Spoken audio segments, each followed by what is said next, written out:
Assalamualaikum warahmatullahi wabarakatuh.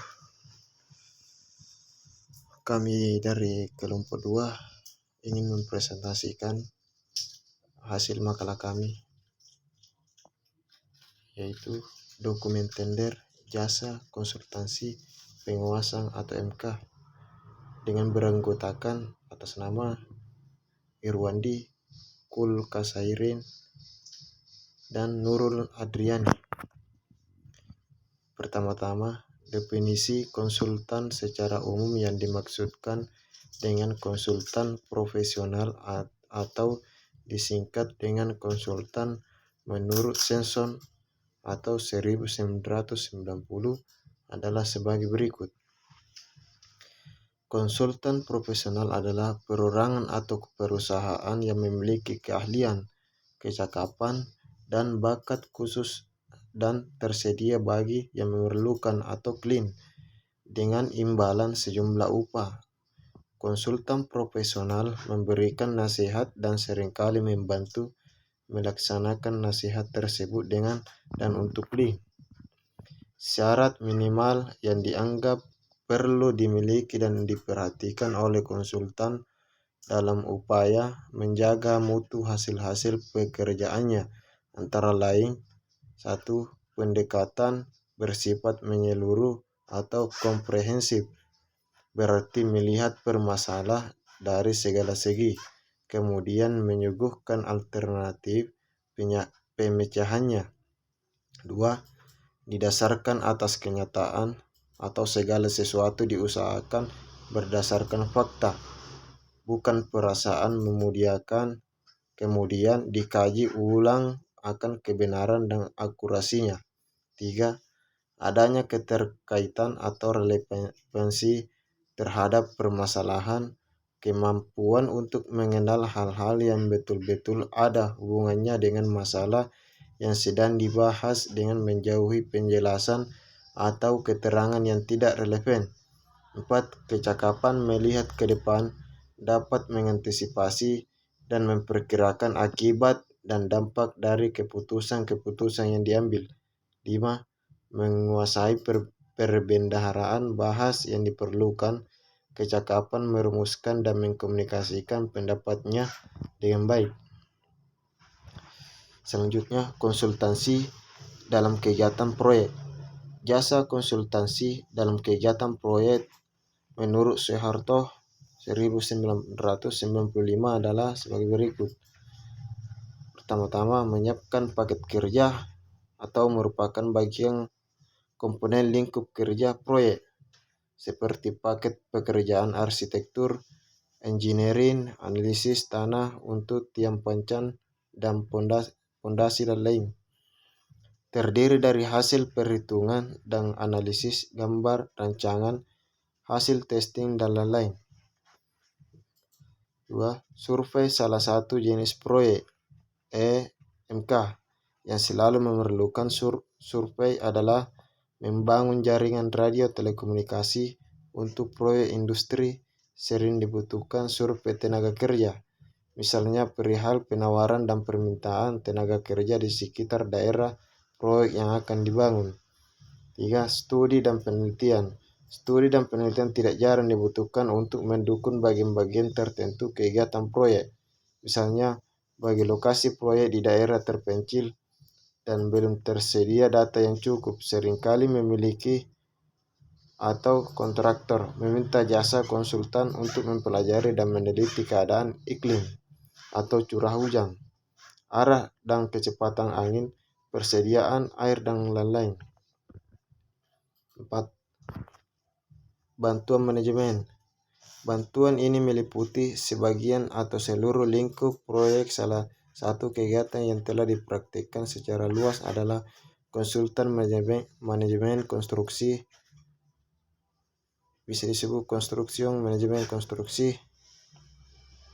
Untuk aspek lainnya berupa paket usulan, restrukturisasi organisasi, peningkatan efisiensi, dan lain-lain.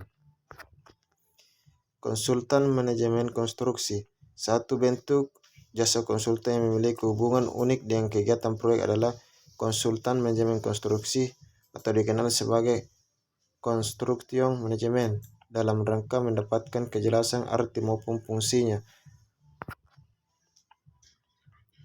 1. Peranan MK pada tahapan proyek konstruksi dapat dibagi menjadi 1. Agensi Construction Management.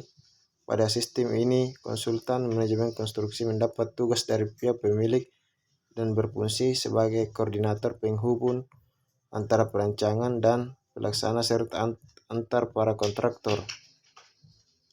Pihak pemilik mengadakan ikatan kontrak langsung dengan beberapa kontraktor sesuai dengan paket-paket pekerjaan yang telah disiapkan.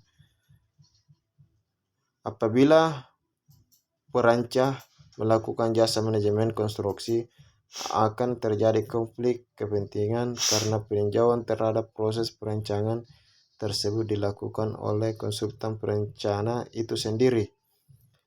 Owner Construction Management atau disebut OCM. Dalam hal ini pemilik mengembangkan bagian manajemen konstruksi profesional yang bertanggung jawab terhadap manajemen proyek yang dilaksanakan. Fungsi manajemen konstruksi.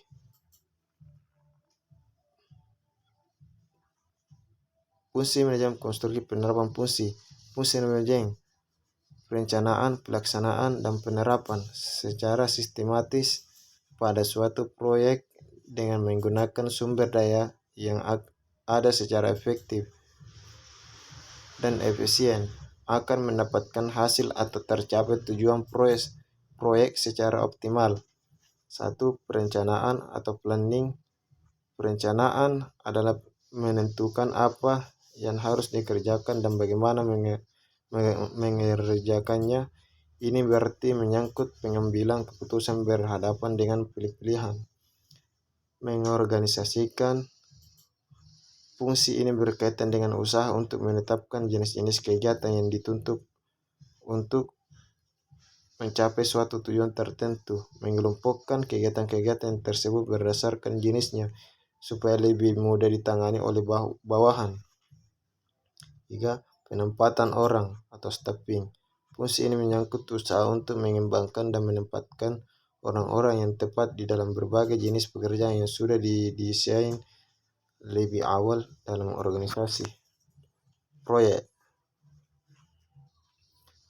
Kegiatan proyek dapat diartikan sebagai satu kegiatan sementara yang berlangsung dalam jangka waktu terbatas dengan alokasi sumber daya tertentu dan dimaksudkan untuk melaksanakan tugas yang sasarannya telah ditentukan dengan jelas.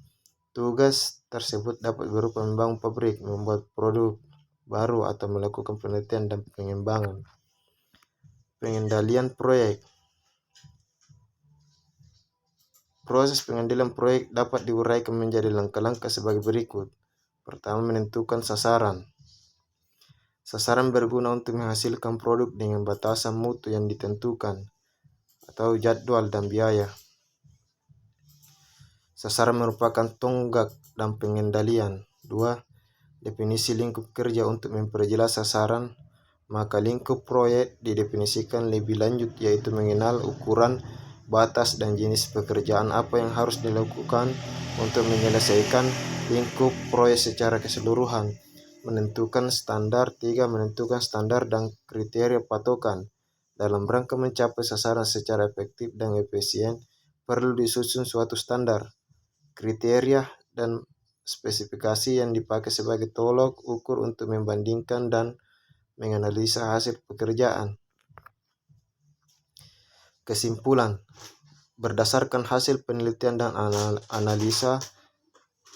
analisis data tentang peranan konsultan manajemen konstruksi pada Dinas Pekerjaan Umum dan Penataan Ruang Kota Binjai dan Dinas Pekerjaan Umum dan Penataan Ruang Kota Pemetaan Siantar, dan simpulan bahwa 1. Keterlibatan konsultan manajemen konstruksi untuk mencegah atau mengurangi error adalah cukup baik berdasarkan hasil kuesioner, yaitu dari 20 responden terhadap 16 responden dalam kurun 80% menyatakan cukup baik. 2. 10%, dan juga dilihat berdasarkan tim schedule pekerjaan bahwa peranan konsultan manajemen konstruksi sangat baik sehingga tidak ada pekerjaan yang mengalami keterlambatan kerja. 2. Berdasarkan hasil kuesioner peranan konsultan manajemen konstruksi yang sangat atau lebih berperan dalam mencegah atau mengurangi reward, melakukan pengawasan pada pelaksanaan pekerjaan agar sesuai dengan spesifikasi. Mungkin ini yang saya bisa sampaikan pada kelompok kami. Apabila ada kesalahan, mohon dimaafkan. Saya akhiri. Wassalamualaikum warahmatullahi wabarakatuh. Waalaikumsalam warahmatullahi wabarakatuh. Kenapa